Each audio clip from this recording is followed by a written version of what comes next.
Hej, jeg hedder Karina, og jeg er 14 år og har tænkt mig at blogge på YouTube fra nu af. Jeg har tænkt mig at blogge om mine problemer med min veninde. Hun hedder Anne, og hun er 16 år. Hun bliver 17 jamen snart. Og så har jeg tænkt mig at blogge om skolen, og altså problemerne i skolen, og alt sådan noget. Ja. Jeg har egentlig ikke rigtig planlagt noget for den her, så altså, ja.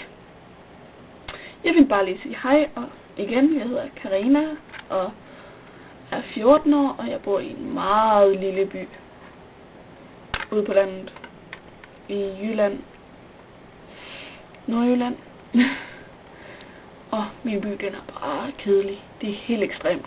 I finder ikke nogen kedeligere by, det er jeg næsten sikker på. Der er ikke engang en skole eller en kirke. Så er det en lille by. Ja.